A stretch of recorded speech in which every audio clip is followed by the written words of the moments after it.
పోయినసారి మనము పేతురు గురించి మనం చూసుకున్నాం కదమ్మా. మరి ఇప్పుడు మనం ఎట్లా ఉంటున్నాము? మనము ప్రత్యేకంగా ఉంటున్నామా? రక్షణ పొందిన మనము దేవుని దృష్టికి, మానవుల దృష్టికి మనం ఎట్లా ఉంటున్నాము? ఏ రీతిగా మనము ఆయన్ని ఫాలో అవ్వాలా, అనుసరించాలా, ఎట్లా ఉండాలా లోకానికి మనము? మరి ఆ రీతిగా మనం ఉంటున్నామా? వాక్యం ఏం చెప్తుంది, ఎట్లా ఉండమని చెప్తుంది, మనం ఎట్లా ఉంటున్నాము చూసుకుందామా. 2 కొరింథీ 6వ అధ్యాయము 14 నుండి 18 వరకు చదవమా. 2 కొరింథీ 6:14 నుండి 18 వరకు. మీరు అవిశ్వాసులతో జోడుగా ఉండకుడి. నీతికి దుర్నీతితో ఏమి సాంగత్యము? వెలుగునకు చీకటితో ఏమి పొత్తు? క్రీస్తునకు బెలియాలుతో ఏమి సంబంధము? అవిశ్వాసితో విశ్వాసికి పాలెక్కడిది? దేవుని ఆలయమునకు విగ్రహములతో ఏమి పొందిక? మనము జీవము గల దేవుని ఆలయమై ఉన్నాము. అందుకు దేవుడిలాగు సెలవిచ్చుచున్నాడు, నేను వారిలో నివసించి సంచరింతును, నేను వారి దేవుడనై యుందును, వారు నా ప్రజలై యుందురు. కావున మీరు వారి మధ్య నుండి బయలువెడలి ప్రత్యేకముగా ఉండుడి. అపవిత్రమైన దానిని ముట్టకుడని ప్రభువు చెప్పుచున్నాడు. మరియు నేను మిమ్మును చేర్చుకొందును, మీకు తండ్రినై యుందును, మీరు నాకు కుమారులను కుమార్తెలునై ఉందురని సర్వశక్తి గల ప్రభువు చెప్పుచున్నాడు. చాలు, థ్యాంక్ యూ. చూసారమ్మా, ఇది మనము హృదయం అంతటితో చదివినట్లయితే మొత్తము మనకి అర్థమైపోతుంది. మనము ఎట్లుండాలా, రక్షణ పొందిన తర్వాత మనము ఎట్లుండాలా? అవిశ్వాసులతో జోడుగా ఉండకూడదు. మారు మనసు పొందక ముందు వరకు మనము అవిశ్వాసులతో, లోకస్తులతోటి, అందరితో మనము కలిసిమెలిసి వాళ్ళలాగే ఉంటాం. కానీ దేవుడు మన హృదయంలోకి వచ్చిన తర్వాత అట్లాగే ఉండాలా? మొట్టమొదటి నుండి వాళ్ళు నా ఫ్రెండ్స్ ఆంటీ, నేను ఎట్లా వదులుకోను ఆంటీ అని నువ్వు అనుకుంటున్నావా? తల్లినైనా తండ్రినైనా గాని ఆయన నిమిత్తం వదలమని దేవుడు చెప్తున్నాడు. మరి బంధువులనైనా సరే, ఎవరినైనా సరే. ఎందుకు? అబ్రాహాముకి ఏం చెప్పాడమ్మా? ఆది కాండము 12వ అధ్యాయము 1, 2, 3 చదువమ్మా. యెహోవా, నీవు లేచి నీ దేశము నుండి, నీ బంధువుల యొద్ద నుండి, నీ తండ్రి ఇంటి నుండి బయలుదేరి నేను నీకు చూపించిన దేశమునకు వెళ్ళుము. నిన్ను గొప్ప జనముగా చేసి నిన్ను ఆశీర్వదించి నీ నామమును గొప్ప చేయుదును. నీవు ఆశీర్వాదముగా నుందువు. నిన్ను ఆశీర్వదించు వారిని ఆశీర్వదించెదను, నిన్ను దూషించు వారిని శపించెదను. భూమి యొక్క సమస్త వంశములు నీ యందు ఆశీర్వదించబడునని అబ్రాముతో అనగా. చాలమ్మా. ఎందుకు ఇక్కడ అబ్రాహాం ఎవరమ్మా? అన్యుడు. అబ్రాహాంకి దేవుడు తెలీదు, పూజల్లో ఉన్నాడు. మరి బంధువులందరూ పూజలు చేసేవాళ్ళు, మరి తండ్రి పూజలు చేసేవాళ్ళు, వాళ్ళందరూ పూజలు చేసుకునేవాళ్ళు. కానీ దేవుడు అబ్రాహాంకి కనిపించిన తర్వాత అబ్రాహాంకి ఏమీ తెలియదు. అందుకనే నేర్పిస్తున్నాడు అబ్రాహాంకి. ఎందుకు? నీ దేశం నుండి, నీ బంధువుల యొద్ద నుండి, నీ తండ్రి ఇంటి నుండి. ఈ 3 చాలా మనకి అవసరము. వీటిల్లో నుండి తెగతెంపులు చేసుకోమంటే చాలా మంది, మేమెట్లా తెగతెంపులు చేసుకుంటామండి, మేము పుట్టి వాళ్ళతో పెరిగినటువంటి వాళ్ళము, మా తండ్రి ఇల్లు, మా తల్లి ఇల్లు. చూసారా? కానీ ఎందుకు ఈ నా మాటల కాదు, దేవుని మాటలు. ఎందుకంటే మరి బంధువులు మనల్ని వెనక్కి లాగచ్చు. సాధు సుందర్ సింగ్ మీరు అందరికీ తెలిసే ఉంటది ఆయన సాక్ష్యము. తెలియకపోతే యూట్యూబ్ లో కూడా ఉంటది, మీరు వినండి. ఆయన పెద్ద జమీందారు కొడుకు, కానీ తల్లి లేదు. తల్లి చనిపోతుంది, తండ్రి పెంచుతున్నాడు. జమీందారు అంటే ఇంక వాళ్ళకి ఏం తక్కువమ్మా. బాగా పూజలు, బాగా భక్తిగా నిష్టగా ఉండేటటువంటి వాళ్ళు సాధు సుందర్ సింగ్. ఆ కుటుంబంలో నుండి ఆ కుటుంబంలో జన్మించారు. కానీ క్రైస్తవులంటే వాళ్ళ నాన్నకి పడదు, వాళ్ళ బంధువులకి పడదు. మరి ఇప్పటికీ కూడా, అప్పుడు ఇప్పటికీ కూడా క్రిస్టియన్ స్కూల్స్ లో మంచి చదువు చెప్తారు. వాళ్ళకి మనసాక్షి ఉంటది, త్యాగము చేస్తారు అని అందరికీ లోకమంతటా తెలుసు. కాబట్టి మంచి చదువు కావాలంటే ఖచ్చితంగా క్రిస్టియన్ స్కూల్లో చదివించాలా. అందుకని క్రిస్టియన్ స్కూల్లో వేస్తాడు వాళ్ళ నాన్న. వేసినప్పుడు మరి ఆ దినాల్లో క్రిస్టియన్ ఒక క్రైస్తవులకి సంబంధించినటువంటి, బైబిల్కి సంబంధించినటువంటి ఒక పాఠము వాళ్ళకు ఉండేదంట. మంచి సమరయుడు. కాబట్టి ఈ రీతిగా వాళ్ళకి చెప్పేటప్పుడు యేసయ్య గురించి అట్లా చెప్తా ఉండేవాళ్ళు. కానీ ఈ సాధు సుందర్ సింగ్, ఈ సింగ్కి చాలా కోపం వచ్చేదంట. ఎందుకు వాళ్ళ మతం చెప్తున్నారు అని గోల చేసేవాళ్ళంట. క్రైస్తవులు అంటే ఎంతో హేళన సుందర్ సింగ్కి. అట్లా ఉండేవాడు. ఒకసారి ఎంత హేళన చేశాడంటే, మరి ఆ స్కూల్లో వాళ్ళు బయటికి వెళ్ళేటప్పుడు అందరికీ క్రొత్త నిబంధన ఇచ్చారంట. చక్కని క్రొత్త నిబంధన. ఆ అట్టలు చాలా బాగున్నాయి అంట.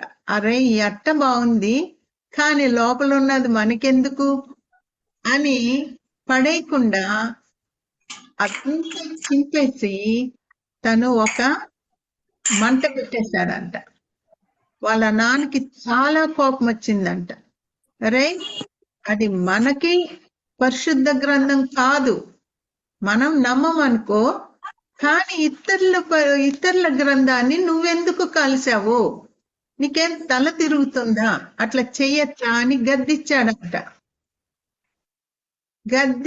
ఈ కాల్చేసిన కాసేపటి నుండి సుందర్ సింగ్ కి మనస్సు నెమ్మది లేకుండా పోయిందంట. ఏంటి వాళ్ళకి పరిశుద్ధ గ్రంథం అంటారు, మాకు పరిశుద్ధ గ్రంథం ఉంది, మాకు దేవుళ్ళు ఉన్నారు, అసలు ఎవరు దేవుడు అనే కాడికి వచ్చాడు. ఎందుకంటే హృదయం గలిబిలి అయిపోతుంది. కలిసేశాడు కదా బైబిల్ని. అప్పుడు ఒక గదిలోకి వెళ్ళిపోయి దేవతలందరికీ ప్రార్థన చేశాడంట. మీ అసలైన దేవత ఎవరు, దేవుడు ఎవరు నాకు కనపడాలా, లేకపోతే ఇప్పుడు ఆ ట్రైన్ వస్తుంది, ఆ ట్రైన్ కింద నా తల పెట్టి నేను చచ్చిపోతాను, నాకు అసలు శాంతి లేకుండా పోయింది, ఎందుకో తెలీదు. అప్పుడు ఒక్కరు కూడా మాట్లాడలేదంట. సరే ఇట్లా కాదు, ఇంకొంచెం టైం ఉంది, ఆ టైంలో గనక వాళ్ళు అంటే మాట తప్పరు, నేను ట్రైన్ కింద పడి చచ్చిపోతానంటే ఖచ్చితంగా చచ్చిపోతారు. అంత పట్టుదల ఉంది వాళ్ళకి. అందుకని సరే ఎవరు దేవుడు, ఒకవేళ నేను ఆ దేవుడికి ఆ దేవతకి నేను పూజ చేయలేదేమో, అడగలేదేమో, నాకు తెలియదేమో, నాకు ఎవరైనా సరే మరి మీరు నాకు కనిపిస్తే గాన నా జీవితం అంతా మీకు ఇచ్చేస్తానని వాగ్దానం చేసేసాడు, వెనక ముందు ఆలోచించకుండా. అప్పుడు వాగ్దానం చేసినప్పుడు కాసేపటికి ఇంకా ట్రైన్ రాకముందు పెద్ద వెలుగు ఆ ఆ గది నిండిపోయిందంట.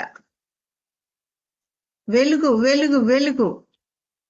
ఆ వెలుగులో వేలాడుచున్న యేసయ్య కనిపించాడంట. కనిపించి, సుందర్ సింగ్, నువ్వు నన్ను ఎందుకు హింసిస్తున్నావు అని ఆయనతో మాట్లాడాడంట. వెంటనే ఆయన పాదాల మీద పడి, ప్రభువా, నువ్వా నిజమైన దేవుడు, ఇన్నాళ్ళు నేను ద్వేషించాను నిన్ను, క్షమించేసయ్యా అని ఇంకా ప్రార్థన చేసుకొని గబగబా లేచిపోయి, ఇంకా తెల్లవారలేదు, వాళ్ళ డాడీ తలుపు కొట్టి, డాడీ డాడీ డాడీ అంటే, ఇదేంటి ఇంకా తెల్లవారలేదు, ఇప్పుడు వచ్చి డాడీ డాడీ అంటున్నాడు, ఏమన్నా కల వచ్చిందేంటి అని గబగబా తలుపు తెరిస్తే, డాడీ, యేసుక్రీస్తు నాతో మాట్లాడాడు అంటాడు. అరే, నీకేదో కల వచ్చి, ఇంకా తెల్లారలేదు, పనుకోపో అని పంపించేస్తాడు. ఆయన అంత సీరియస్ గా తీసుకోలేదు, ఏదో చెప్తున్నాడు. ఎంత వయసు ఉంటుంది, 15-16 సంవత్సరాలు ఉంటది అని చెప్పి సీరియస్ గా తీసుకోలేదు. తర్వాత బైబిల్ తెచ్చుకొని చదవడం మొదలేసి ఇంకా ఎవరితో మాట్లాడకుండా పూర్తిగా మారిపోయినప్పుడు వాళ్ళ నాన్నకి అప్పుడు అర్థమైంది. ఆ రోజు చెప్పాడు యేసుక్రీస్తు దర్శించాడని నేను వినలేదు, అప్పుడే వీడిని సరిచేసి ఉంటే బాగుండేది, ఇప్పుడు ముదిరిపోయింది భక్తి అని చెప్పి వాళ్ళ భార్య తమ్ముడికో అన్నకో చెప్తాడు. ఇట్లా అయింది, వీడిట్లా చేస్తున్నాడు, ఏం చెయ్యాలా? తల్లి లేదు కదా, అంత కొట్టలేడు కదా, మరి కొట్టాడో కొట్టలేదు తెలీదు. కాబట్టి అప్పుడు వాళ్ళ మామయ్య వచ్చి, మేనమామ వచ్చి, ఎవరు బంధువుడు వచ్చి, సుందర్ సింగ్, ఏంటి సుందర్ సింగ్, నువ్వేంటో ప్రార్థన చేసుకుంటున్నావంట, రా మా ఇంటికి భోంచేద్దురా అని తీసుకొని వెళ్ళి, మంచిగా తీసుకొని వెళ్ళి మంచి మాటలు చెప్పి తన్ని అట్లన్నా వెనక్కి లాగేయాలని అనుకున్నాడు. అందుకని ఇక్కడ దేవుడు అంటున్నాడు, నీ తండ్రి ఇంటిని బంధువులను వదులు అని అంటున్నాడు. అప్పుడు ఆయన మేనమామ ఏం చేశాడంటే, భోజనం పెట్టి చక్కగా తన ఆస్తంతా ఒక గదిలోకి తీసుకెళ్తే, పెట్టెలు నిండా బంగారము, వెండి, దుస్తులు ఎన్నెన్నో ఉన్నాయంట ఒక రూమ్ లో. సుందర్ సింగ్, ఇవన్నీ నీకు ఇస్తాను, నా కూతుర్ని కూడా నీకు ఇస్తాను, పెళ్లి చేసుకో, ఆ దేవుణ్ణి మాత్రం వదిలిపెట్టు అన్నాడంట. చూసారా, ఇప్పుడు ఎంత పెద్ద శోధన వచ్చింది. కూతుర్ని ఇస్తానంటున్నాడు, ఈ బంగారం అంతా నీదే అంటున్నాడు, ఈ అసలే ఆస్తున్నవాడు, ఇంకొంచెం ఆస్తున్న వాళ్ళకి ఎంతకి ఆశ, ఇంకా ఆశ, ఇంకా ఆశ, ఇంకా ఆస్తిని పెంచుకోవాలని ఆశ, ఇంకా వస్తుంది కదా మా మేనమామని చేసుకుంటే, పిల్లని చేసుకుంటే అని. మరి అట్లాంటి మనసు రాలేదు.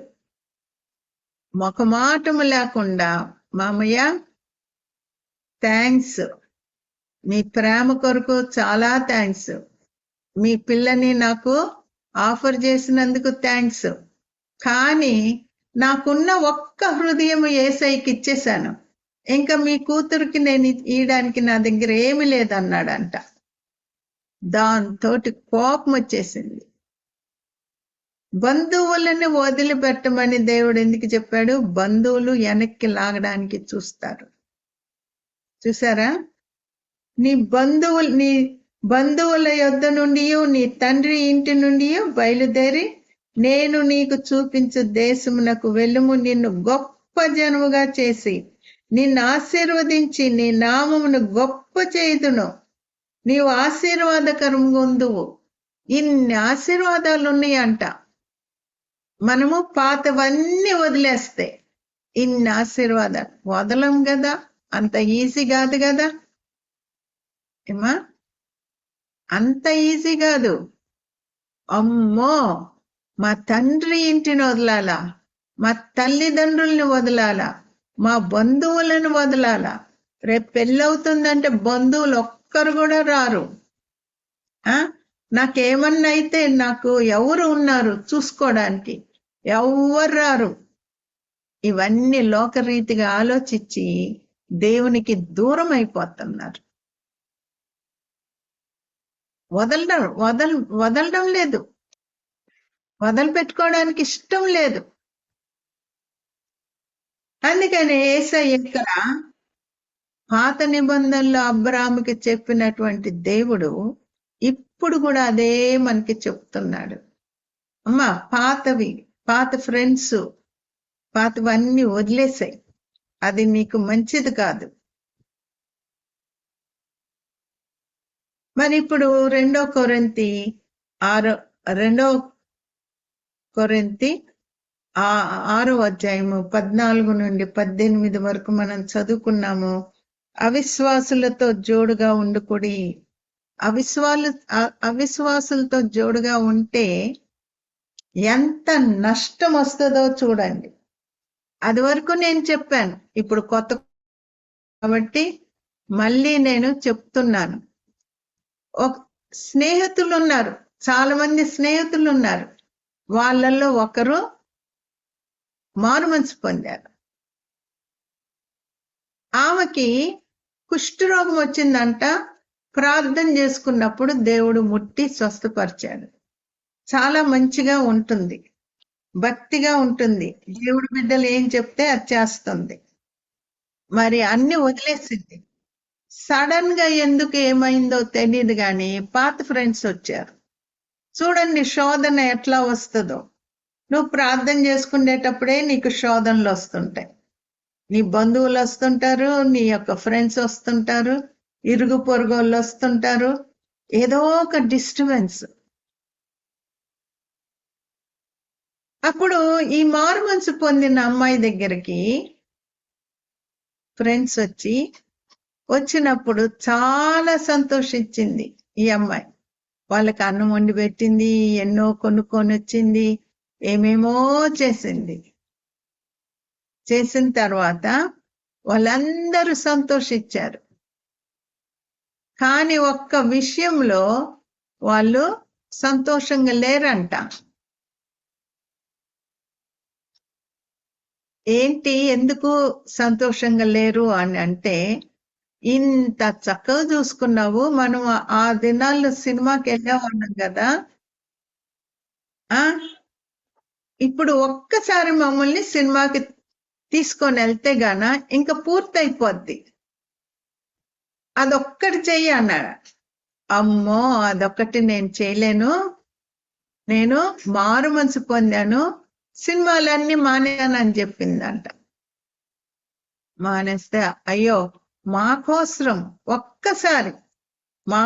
ఒక్కసారి నువ్వు మమ్మల్ని సినిమాకి తీసుకొని వెళ్తే ఇంకా పూర్తయిపోయింది, లేకపోతే ఈ కొరత ఉంటది, అట్లాగే ఉంటది, నీతో కలిసి సినిమాకి వెళ్ళలేదే అని. ఇంకా బలవంతం చేస్తే సరే అని ఒప్పుకుంది ఈ అమ్మాయి.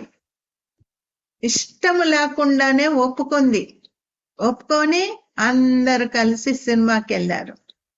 సినిమాకి వెళ్ళి టికెట్లు కొనుక్కొని లోపల కూర్చున్నారు. ఈ అమ్మాయి కూడా వెళ్ళింది. కానీ సినిమా మొదలు అవుతుండగానే ఈ అమ్మాయికి ఇష్టం పుట్ల, కళ్ళు మూసుకొనే ఉంది,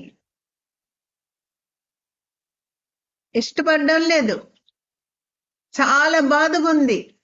ప్రభువా, నేను రక్షణ పొందాను, వీళ్ళు ఫోర్స్ చేస్తే నేను వచ్చాను. ఇంటర్వెల్ అవుతుంది కదా, వెంటనే నేను వెళ్ళిపోతాను, నేను ఉండను ఇక్కడ, ఆ లైట్లు వేయగానే వెళ్ళిపోతాను అని కూర్చుందంట. సరే అట్లా కూర్చున్నప్పుడు చేతులు కొంచెం దురదగా ఉందంట. ఏంటో దురదగా ఉందేంటి అని అనుకుంటా ఉందంట. తర్వాత వెంటనే ఇంటర్వెల్ అయినప్పుడు అమ్మయ్య ఇంటర్వెల్ అయింది, నేను వెళ్ళిపోతున్నానని చెప్పి లేచి ఆ లైట్స్ అన్ని వేసినప్పుడు ఏంటి దురద అని చూసుకుంటే చేతులు నిండా కుష్టి రోగం వచ్చింది. వదిలేసింది, తిరిగి వచ్చేసింది. అమ్మో ఏంటిది మళ్ళా వచ్చిందని ఏడ్చుకుంటా బయటికి వెళ్ళిపోయిందంట. ఫ్రెండ్స్ అమ్మని స్వస్థపరచగలరమ్మా? దేవుని సేవకుల దగ్గరికి పరిగెత్తుకొని వెళ్ళి అయ్యో నా కోసం ప్రార్థన చేయండి, అయ్యో ఏంటో నాకు మళ్ళా తిరిగి వచ్చేసింది. ఎందుకమ్మా, ఎట్లా వచ్చింది, ఎక్కడికి వెళ్ళావు, ఏం చేసావు అంటే ఇట్లా ఫ్రెండ్స్ వచ్చారు, ఇట్లా బలవంతం చేస్తే వెళ్ళాను అంటే బుద్ధి లేని పని చేసావమ్మా అని చెప్పి వాళ్ళు ఎంత ప్రార్థన చేసినా గాని ఆమెకి స్వస్థత రాలేదంట. అట్లాగే కుష్టి రోగంతోనే ఆ అమ్మాయి చనిపోయింది. చూసారా, అవిశ్వాసులతోటి జోడెక్కడా నీకు? నీతికి దుర్నీతితో ఏమి సాంగత్యము, వెలుగునకు చీకటితో ఏమి పొత్తు, క్రీస్తునకు బెలియాలతో ఏమి సంబంధము, అవిశ్వాసితో విశ్వాసికి పాలెక్కడిది? వివాహాలు వచ్చేటప్పుడు కల్లా మరి ఫలానా అబ్బాయిని నేను పెండ్లి చూపులకు వస్తే నేను ఇష్టపడ్డాను, ఆ అబ్బాయికి రక్షణ ఉందా లేదా ఆంటీ, ఆ అబ్బాయిని నేను మార్చుకుంటాను ఆంటీ. ఎందుకు? అందంగా ఉన్నాడంట. అందంగా ఉన్న వాళ్ళని కళ్ళ దగ్గరికి తెచ్చి పెడతాడు సాతానుడు. ఎంత చెప్పినా గాని నువ్వు మారు మనసు పొందావు, ఆయన మారు మనసు పొందలేదు, ఎట్లా కుదురుద్దమ్మా? ఆయన ఆశలు వేరు, నీ ఆశలు వేరు. నువ్వు గుడికి వెళ్ళాలంటావు, ఆయనేమో సినిమాకి వెళ్ళాలంటాడు. కుదురుద్దా? లేదా అంటే చెప్తే వింటాడంటే నేను వింటానంటే నేను ఇష్టపడ్డానంటే. చూసారా, చేసుకున్న తర్వాత ఏదో మొఖమాటానికి ఈ అమ్మాయి చెప్పినట్టుగా కొద్ది దినాలు వింటాడు. ఎన్ని దినాలు వింటాడు? ఇంట్లో వాళ్ళందరూ మారలేదు కదా, అబ్బాయి ఇంట్లో వాళ్ళందరూ మారలేదు కదా. ఏంట్రా నీ భార్య ఏంటి సినిమాలకి రాదంట, నీ అమ్మడి నువ్వు ఒక్కడ వెళ్ళాలంటుందంట, అట్లాంటి దాన్ని ఎందుకు చేసుకున్నావు? ఇంకా స్టార్ట్ అవుతాయి. ఆఖరికి ఏం చేస్తాడు ఈ అమ్మాయి? నువ్వు ఉంటే ఉండు, లేకపోతే వెళ్ళిపో అని చెప్తాడు. వెళ్ళిపోద్దా? వెళ్ళిపోగలదా? సరేలే, నెమ్మదిగా ఆయన త్రోవ పట్టడం మొదలేస్తాడు. పూర్తిగా వెలుగు పోతుంది. కాబట్టి వివాహ విషయంలో చాలా మరి అవిశ్వాసులతోటి మరి అవిశ్వాసుల్ని విశ్వాసి పెళ్లి చేసుకోకూడదు. ఇదే వాక్యం చెప్తుంది. నువ్వు రక్షణ పొందిన తర్వాత ఎట్లుండాలా అని దేవుడు మనకి ఇవన్నీ ఇచ్చాడు. మనము దేవుని ఆలయమునకు విగ్రహంతో ఏమి పొందిక, మనము జీవము గల దేవునికి ఆలయమై ఉన్నాము. అందుకు దేవుడు ఇలాగూ సెలవిస్తుంది, నీ యొక్క శరీరము ఏంటమ్మా? జీవము గల దేవునికి ఆలయము. అర్థమవుతుందా? నీ శరీరము నీది కాదు. నువ్వు రక్షణ పొందిన తర్వాత ఆ శరీరంలోకి దేవుడు వస్తాడు. ఏమని చెప్తున్నాడు? నేను వారిలో నివసించి సంచరింతును, నేను వారి దేవుడనై ఉందును, వారు నా ప్రజలై ఉందురు. ఆయన మన హృదయంలో దేవుని సింహాసనము మీద కూర్చోవాలని ఆయన రక్షణ పొందిన వారి హృదయాల్లో దేవుని యొక్క ఆత్మ ఉంటది, దేవుడు పెడతాడు.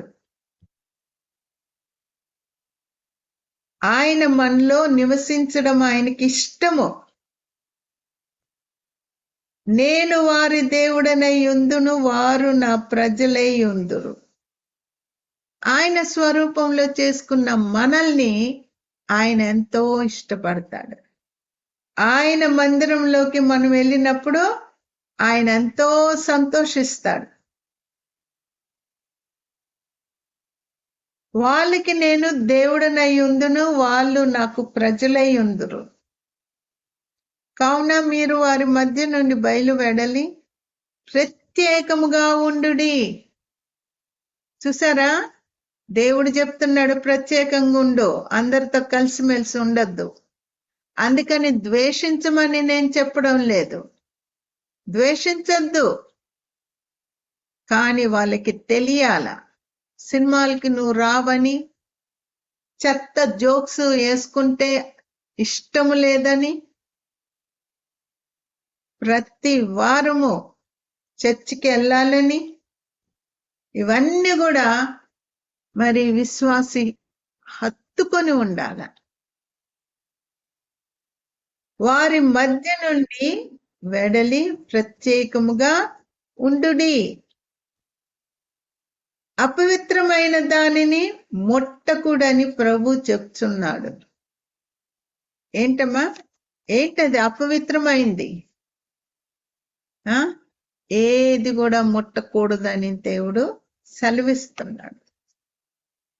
ఇతరుల దేవతలుగా అర్పించినటువంటి అర్పణ గాని, ఆ గృహంలో ఆ యొక్క పండగలకు చేసుకున్న పలహారాలు గాని, అన్ని వస్తువులు చేసేటప్పుడు అక్కడ పెట్టి పూజ చేసి గాని వాళ్ళు వంట మొదలేరు. అపవిత్రమైన దాన్ని తినద్దు, దూరంగా ఉండు అని దేవుడు చెప్తున్నాడు.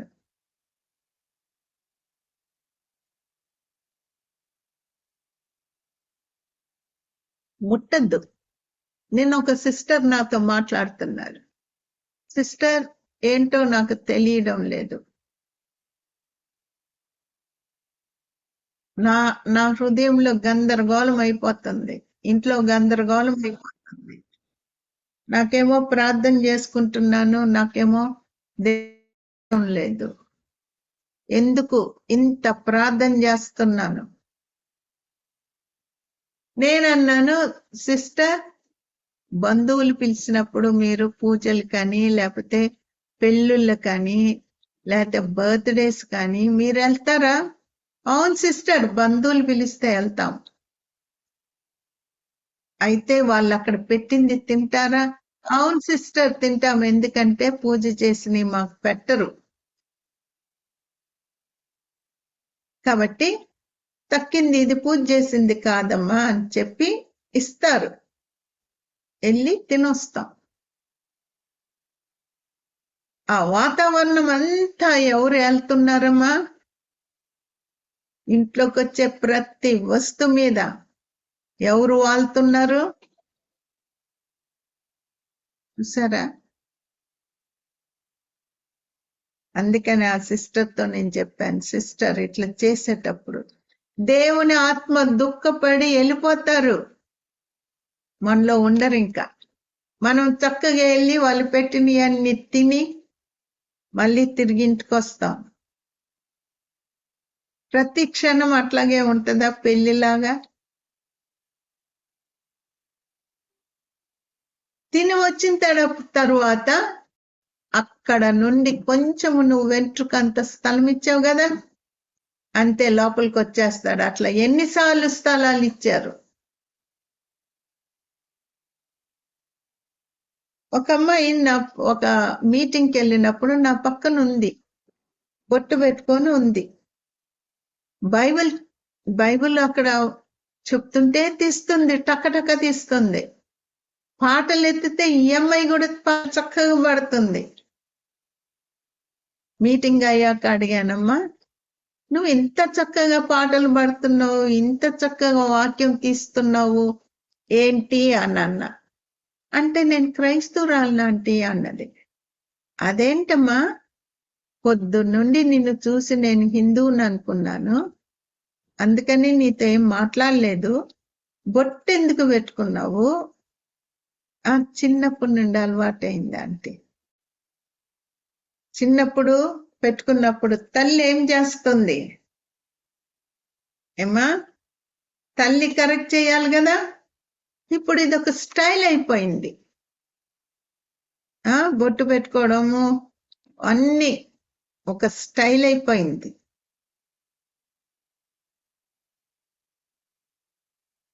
అన్యుల వలె మనము ఉంటున్నామా? అన్యులు చేసినట్టే మనం చేస్తున్నామా? దేవుడు అంటున్నాడు, ప్రత్యేకంగా ఉండండి, నేను మీలోకి వస్తున్నాను, అపవిత్రమైంది దేన్ని కూడా మీరు ముట్టద్దు.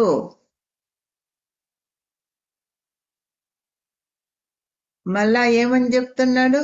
నేను మిమ్మును చేర్చుకొందును, మీకు తండ్రినై ఉందును. నీ తండ్రిగా ఉంటానమ్మా నేను. మీరు నా కుమారులను కుమార్తెలునై ఉందురని సర్వశక్తి గల ప్రభు చెప్తున్నాడు. ఎంత చక్కగా కుమారులు కుమార్తెలు అని రాయబడి ఉంది. కాబట్టి మనము ఇక్కడ కుమార్తెలుగా కుమారులుగా మనం ఉంటాం, గాని పరలోక రాజ్యంలో వెళ్తే ఆడ మొగ అనేది లేనే లేదు.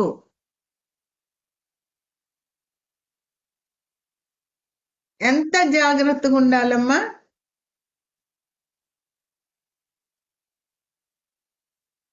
మీరు నాకు కుమారులను కుమార్తెలునై ఉందరని సర్వశక్తి గల ప్రభువు చెప్తున్నాడు. అన్ని మనం కరెక్ట్ చేసుకోవాల్సినవి అన్ని ఇక్కడ ఉన్నాయి. ఎట్లాగా మరి నువ్వు కరెక్ట్ చేసుకుంటావు? ఎట్లా క్రీస్తుని నువ్వు కనపరుస్తావు? ప్రజలకి నిన్ను చూడగానే క్రైస్తవురాల్లా కనిపిస్తావా?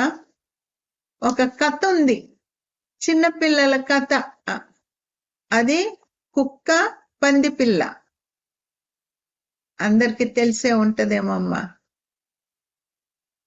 ఒక చిన్న అబ్బాయి, 10 సంవత్సరాల అబ్బాయి కుక్క పిల్లని కొనుక్కోవాలని డబ్బులన్నీ దాచిపెట్టాడంట. స్కూలు పరీక్షలు అయిపోయినాయి, స్కూలు మూసేశారు. అమ్మా, నేను కుక్క పిల్లని కొనుక్కొని వస్తాను, నన్ను పంపించు. అయ్యో, చాలా దూరం వెళ్ళాలి కదరా, ఇప్పుడు సెలవులే కదా, నేను వెళ్ళేసి వస్తాను అంటే సరే అని ఒక చిన్న బుట్టిస్తుంది, ఇచ్చి పంపిస్తుంది, దీంట్లో పెట్టుకొని రారా అని. సరే, సంతోషంగా వెళ్తాడు. వెళ్ళి షాప్కి వెళ్ళి అక్కడ కుక్క పిల్లలన్నిటినీ చూస్తా ఉంటాడు, ఎంత ముచ్చటకుంటాయి. ఏంటి బాబు వచ్చావు అని అడిగితే, అంకుల్ నాకు కుక్క పిల్ల కావాలా, ఎంత ఉంది నీ దగ్గర డబ్బులు అంటే చాలా తక్కువ డబ్బులు చెప్తాడు.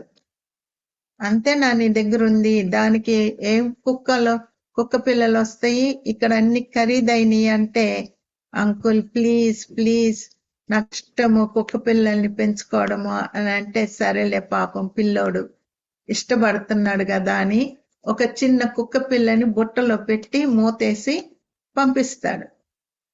వాడు అలసిపోయి ఒక చెట్టు కింద పండుకున్నాడంట. పండుకొని బాగా నిద్రపోతుంటే తుంటరి పిల్లోడు వచ్చాడు, ఈ బుట్టలో ఏముందో చూద్దామని. వాడు నిద్రపోతున్నాడు కదా, నెమ్మదిగా ఎత్తి చూస్తాడు, చక్కని కుక్క పిల్ల. ఆ కుక్క పిల్లని పట్టుకొని వెళ్ళిపోయి ఒక పంది పిల్లని తెచ్చి ఆ బుట్టలో పెట్టి మూతేసేస్తాడంట. వీడికేం తెలీదు, లేస్తాడు, ఇంకా గబా ఇంటికి వెళ్ళిపోతాడు. వాడు ఇంటికి వెళ్ళేటప్పుడు బుట్టేంట్రా అంటే, నేను కుక్క పిల్లని తెచ్చాను, రండి రండి రండి అని అందరు పిల్లల్ని పిలుచుకొని వస్తాడు.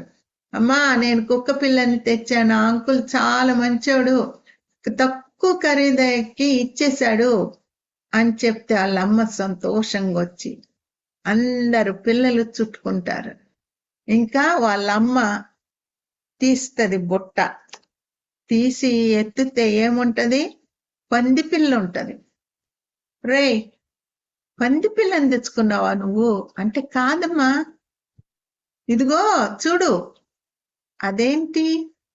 అంకులు పెట్టాడు, నేను చూశాను.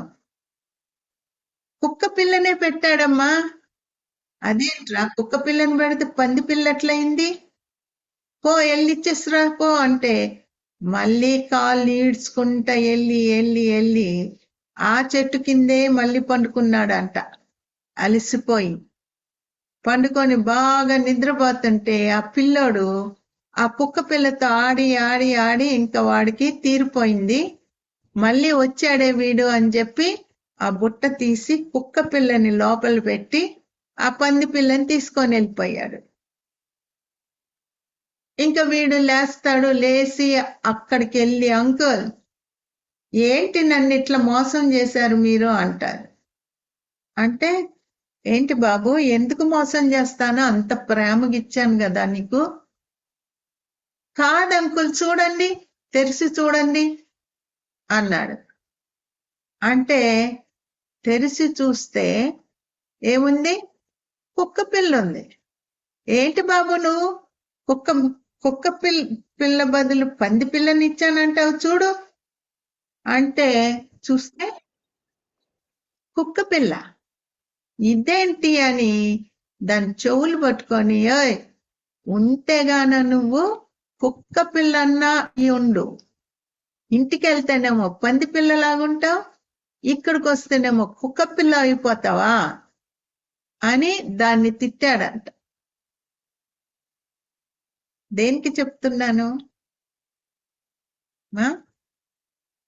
మందిరానికి వెళ్ళినప్పుడు కుక్క పిల్లల్లాగే చక్కగా సిద్ధపడి మంచిగా వెళ్తారు.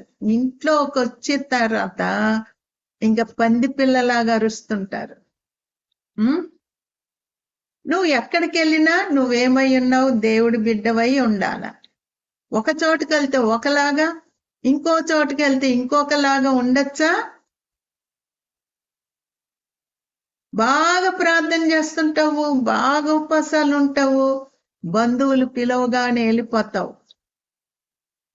వెళ్ళిపోయి అక్కడ కుక్క పిల్ల పోయి పంది పిల్లలాగా అక్కడ ఉంటావు. వాళ్ళు ఏం చేస్తున్నారు అదే నువ్వు చేస్తావు. వాళ్ళలాగా నువ్వు కలిసిపోవాలా, బొట్టు కూడా పెట్టుకోవాలా, అన్ని వాళ్ళు ఎట్లా పెట్టుకున్నారు, ఎన్ని నగలు వేసుకున్నారు, ఎట్లాంటి చీర కట్టారు, అన్ని ఇంకా భక్తిని పక్కన పెట్టేసి ఇంకా ఫ్రెండ్స్ ఎట్లుంటారో ఫ్రెండ్స్ లో కలిసిపోతారు. ఎట్లా ఉంటున్నావమ్మా? ఉద్యోగానికి వెళ్ళినప్పుడు ఎట్లా ఉంటున్నావు? చాలా డేంజరు. ఉంటే నువ్వు రక్షణ పొందిన బిడ్డలాగా ఉండాలా, లేనట్లయితే రక్షణ లేని బిడ్డలాగా ఉండాలా. ఒక అమ్మాయి ఇట్లాగే చేసింది. ఆ అమ్మాయి చెప్పింది, ఆంటీ నేను రక్షణ పొందాను కానీ నా ఫ్రెండ్స్ ని నేను వదులుకోలేదు. నా ఫ్రెండ్స్ తో తిరిగేదాన్ని. ఆదివారం వస్తే స్టేజ్ ఎక్కి choir లో నేను పాటలు పాడేదాన్ని. నా హిందూ ఫ్రెండ్స్ అట్లా చెప్తే అట్లా చేసేదాన్ని, వాళ్ళతో కలిసిపోయి ఉండడం నాకు ఇష్టం. మరి అమ్మకి తెలుసా? ఒకే ఒక కూతురు. అమ్మకి తెలుసా? అమ్మకి తెలీదు, సేవకుడికి తెలీదు. అందరూ నేను మంచిదాన్ని అనుకుంటున్నారు కానీ నేను మరి వాళ్ళతో పాటు తిరిగేదాన్ని. మరి సినిమాలకి వెళ్ళేదో ఏమో తెలియదు, నాకు గుర్తులేదు ఏం చెప్పిందో. ఆ రీతిగా ఉన్నప్పుడు సాతానుడు పట్టేశాడు అమ్మాయిని. ఎందుకు? Double life. ఇక్కడ ఒకలాగుంటుంది, బయట ఇంకోలాగుంటుంది. సాతానుడికి స్థలం ఇచ్చింది. ఆత్మ పోయింది, పరిశుద్ధాత్మ పోయాడు. దురాత్మ వచ్చాడు. ఏంటి స్వరాలు వినిపిస్తున్నాయి అంట. ఏంటమ్మా నాకు స్వరం వినిపిస్తుందని వాళ్ళ అమ్మకి చెప్తే వాళ్ళమ్మ డాక్టర్ దగ్గర తీసుకొని వెళ్ళింది. డాక్టర్ ఈ అమ్మాయికి మైండ్ సరిగ్గా లేదు, స్వరాలు వినిపిస్తున్నాయి అంటుంది, సో అయిపోతుంది అని టాబ్లెట్స్ ఇచ్చారు. నిద్ర మత్తు వేలుకున్నప్పుడు ఈ స్వరాలు వింటా మాట్లాడుతూ ఉంటాయి అంట. ఆ స్వరాలు ఆ అమ్మాయిని ఒక రోజు పిలుస్తున్నాయి అంట, బయటికి రా బయటికి రా అని, బయటికి రా అని పిలుస్తున్నాయి. ఇంకా చెప్పాలి కదా వాళ్ళ అమ్మకి, ఏమి చెప్పలా. నైటీలో ఉంది, ఆ నైటీతోనే బయటికి వెళ్ళిపోయింది. ఎప్పుడు బయటికి వెళ్ళదంట.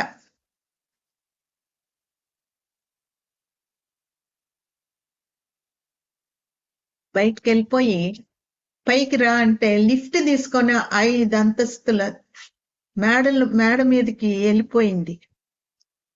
ఆ స్వరాలు చెప్తున్నాయి అంట, ఇక్కడ నుండి దూకు దూకు దూకు అని. అసలు ఎంత బలవంతం చేస్తున్నాయి అంటే ఆ అమ్మాయి తట్టుకోలేక అక్కడి నుండి దూకింది.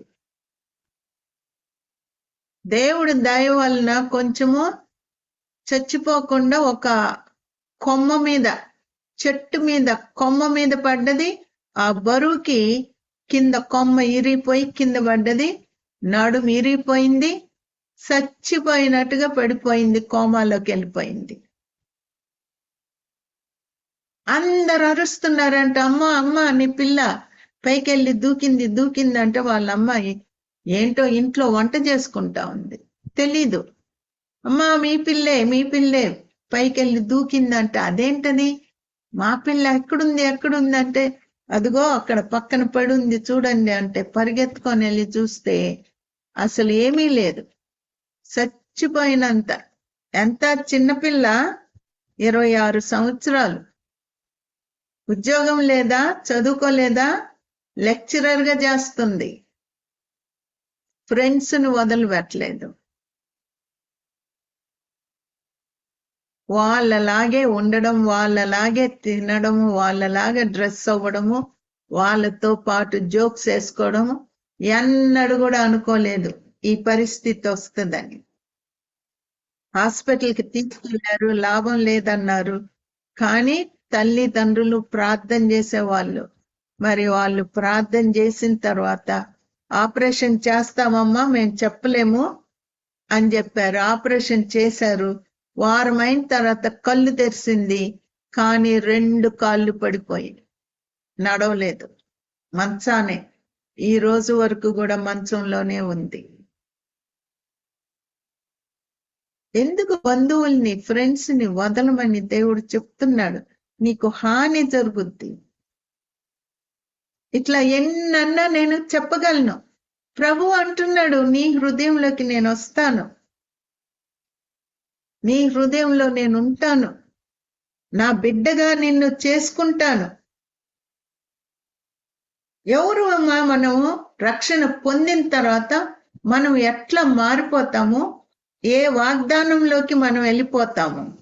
1 పేతురు 2వ అధ్యాయము 9వ వచనం చదువమ్మా.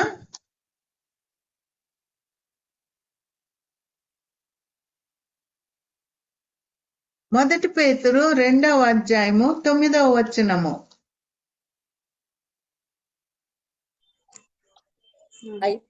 అయితే మీరు చీకటిలో నుండి ఆశ్చర్యకరమైన తన వెలుగులోనికి మిమ్మల్ని పిలిచిన వాని గుణాతిశయములను ప్రచురము చేయు నిమిత్తము ఏర్పరచబడిన వంశమును, రాజులైన యాజక సమూహమును, పరిశుద్ధ జనమును, దేవుని సొత్తైన ప్రజలనై ఉన్నారు. చాలు, సొత్తైన ప్రజలనై ఉన్నారు, పరిశుద్ధ జనమును, దేవుని సొత్తైన ప్రజలు. నువ్వు దేవుని సొత్తువి, నువ్వు పరిశుద్ధమైనటువంటి జనములో నువ్వు చేరావు. నువ్వు ఎట్లుండాలా? ఏమా, నువ్వు ఎట్లా ఉండాలా? నీ వస్త్రధారణ ఎట్లా ఉండాలా? నువ్వు నువ్వు నడుస్తుంటే ఎట్లుండాలా? నువ్వు మాట్లాడేటప్పుడు ఎట్లుండాలా? అందరూ నిన్ను చూసినప్పుడు ఈమె క్రైస్తవురాలు, ఈమెలో పరిశుద్ధత ఉంది, అందరూ భయపడేటట్టుగా నువ్వు ఉండాలా. అందరిలాగా నువ్వు ఉంటే నీకు ఇంకా ప్రత్యేకత ఏముంది? దేవుడు ప్రత్యేకించుకో అని దేవుడు సెలవిస్తుంటే పాత జీవితం అంతా అట్లాగే ఉంచుకొని క్రొత్త జీవితంలో ప్రవేశించాలా అని నువ్వు అనుకుంటే సాతానుడు నిన్ను నడిపిస్తాడు. పరిశుద్ధమైనటువంటి జనములో నువ్వు చేరుకున్నావు. క్రీస్తు రక్తములో నువ్వు కల్పబడ్డావు. యేసయ్య రక్తంతో నీ పాపాలన్నీ కడిగేశాడు, పరిశుద్ధపరిచాడు. నువ్వు నా సొత్తు అని దేవుడు చెప్తున్నాడు. నువ్వు ఇంకా నమ్మకుండా నీ ఇష్టానుసారంగా నువ్వు బట్టలేసుకొని ఇష్టానుసారంగా ఉంటే అది దేవునికి ఇష్టమా? భక్తి కలిగిన స్త్రీ వలె ఉండాల. అమ్మ, ఎక్కడికి వెళ్ళినా వస్త్రాలు చూస్తారు.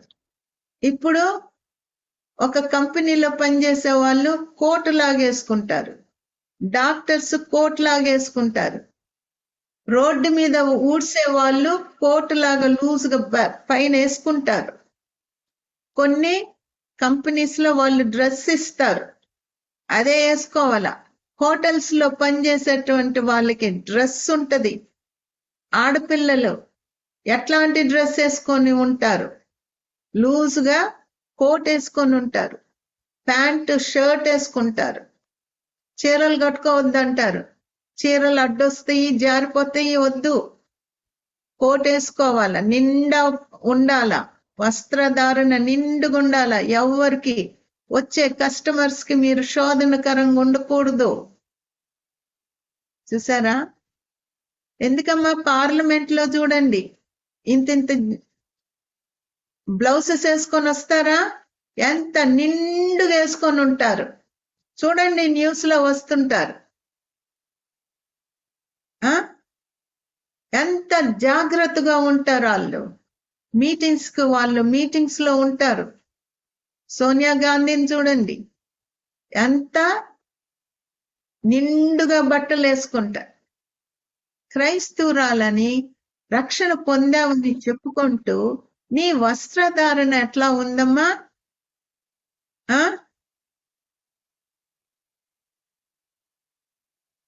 ఎంత జాగ్రత్తగా నీ ఒళ్ళుని నువ్వు కాపాడుకోవాలా? దేవుడు చెప్తున్నాడు, వాక్యంలో చెప్తున్నాడు, దైవ భక్తి కలిగిన స్త్రీ వలె నువ్వు వస్త్రధారణ చేసుకో, మంచి వస్త్రాలు వేసుకో, కాదనడం లేదు. కానీ ఒళ్ళంతా కనిపించే వస్త్రాలు వేసుకోకూడదు.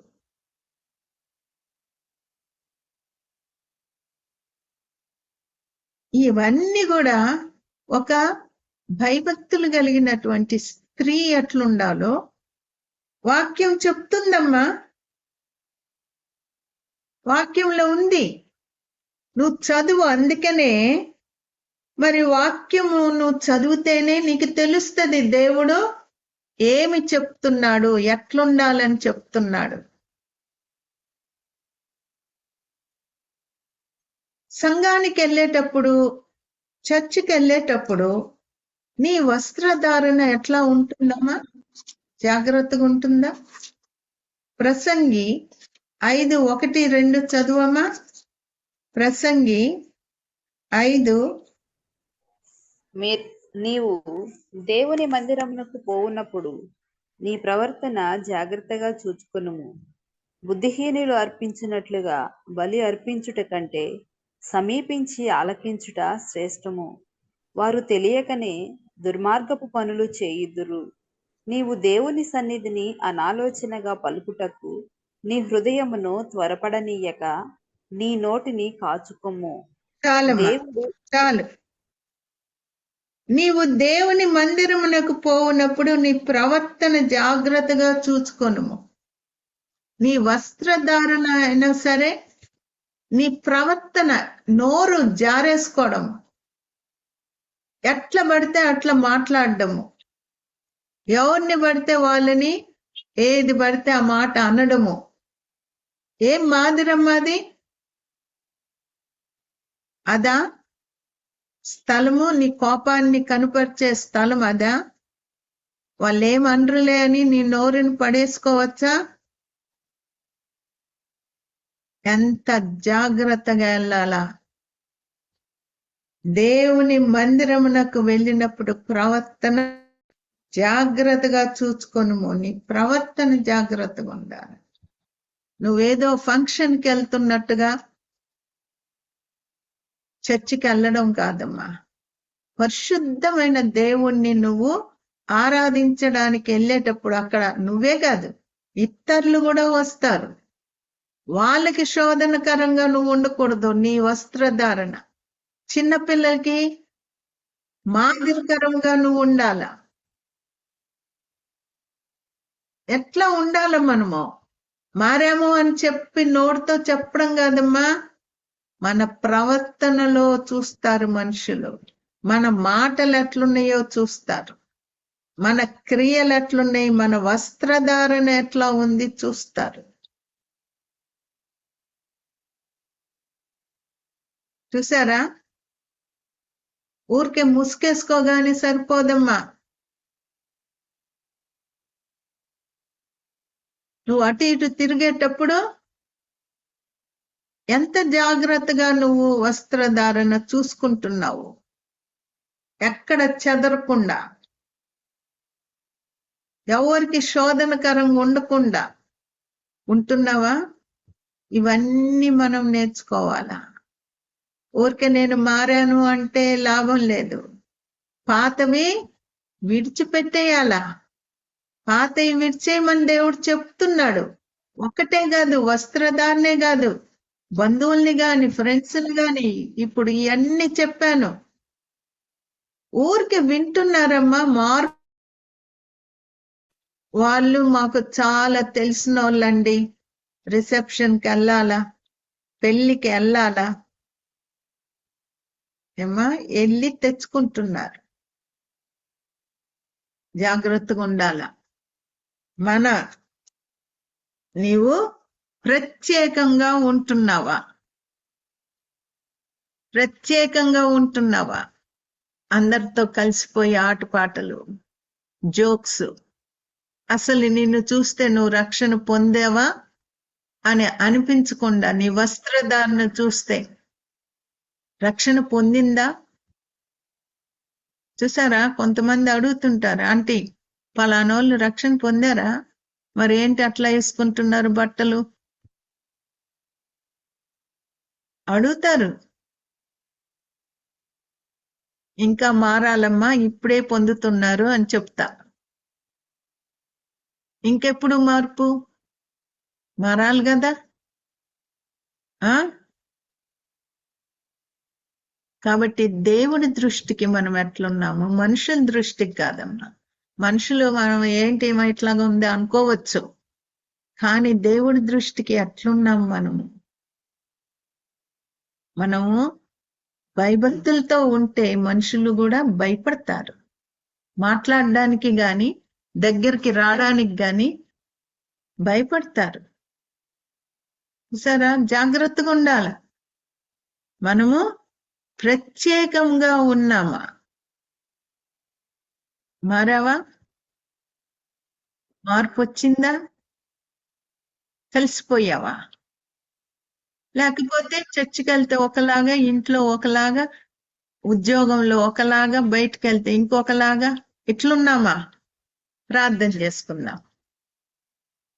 సర్వశక్తి కలిగినటువంటి యేసయ్యా, ఈ దినమున మీరెంతో మాతో మాట్లాడుతున్నారు. మారమని మీరు చెప్తున్నారు. పాతవి గతించను, ఇదిగో సమస్తము నూతనమాయను అని మీరు సెలవిస్తున్నారు. పొరుగు వారిది దేనిని మేము ఆశించడం లేదు ప్రభువా. నా దయగల తండ్రి, మేము మార్పు చెంది ప్రత్యేకంగా ఉండడానికి, వదిలివేసేయడానికి సహాయమును దయచేయండి. ప్రేంగల ప్రభువా, లోకము కావాలా దేవుడు కావాలా అని ఎవ్వరు కూడా కోరుకోనియద్దు. ఇద్దరు ఉండమని చెప్పినా గాని మీరు వెళ్ళిపోతారు. లోకము లోపలికి వచ్చేస్తాడు, సాతానుడు లోపలికి వచ్చేస్తాడు. కాబట్టి మేము జాగ్రత్తగా ఉండేటట్టు సహాయం దయచేయండి. మాటల్లో, క్రియల్లో ప్రభువా మేము బహు జాగ్రత్తగా ఉండులాగున మీరు మాకు సహాయం చేయమని, ఎవరైతే ఈ వాక్యం విన్నారో ప్రభువా వాళ్ళని మీరు ముట్టండి, దర్శించండి. ఎవరినో విమర్శించడానికి కాదు నేను చెప్పేది, ఇవి సత్యాలు.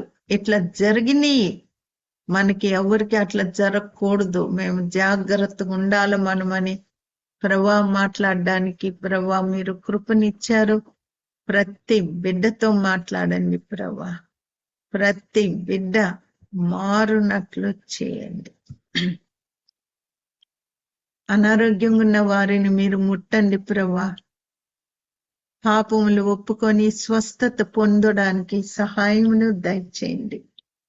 నా దయగల ప్రభువా, మీరు లేనట్లయితే మా జీవితాలు వ్యర్థము. మీరు మా హృదయాల్లో ఉంటామని మీరు సెలవిస్తున్నారు. మీరు నా కుమార్తెలు, మీరు నా కుమారులు అని మీరు సెలవిస్తున్నారు. నా దయగల తండ్రి, చిన్న బిడ్డలు ఎట్లా చిన్న బిడ్డల్ని కంట్రోల్లో పెట్టడానికి తల్లి ప్రభువా మరి ఎక్కువ ప్రార్థన చేస్తూ స్ట్రిక్ట్ గా ఉండడానికి సహాయం దయచేయండి. ద్వేషించమని చెప్పడం లేదు ప్రభువా, బిడ్డలకి చిన్నప్పుడే నేర్పించాలా. లేకపోతే వాళ్ళకి ఏమీ తెలీదు, అడిగింది ఇచ్చేస్తారు కాబట్టి అడుగుతానే ఉంటారు, వాళ్ళ ఇష్టము. అట్లా ఉండనియద్దు ప్రభువా, సహాయమును దయచేయండి. ఈ వీధి ప్రార్థన నీ సన్నిధికి చేర్నిమని క్రీస్తు పుణ్య నామమున వేడు ప్రార్థిస్తున్నాను తండ్రి. ఆమేన్.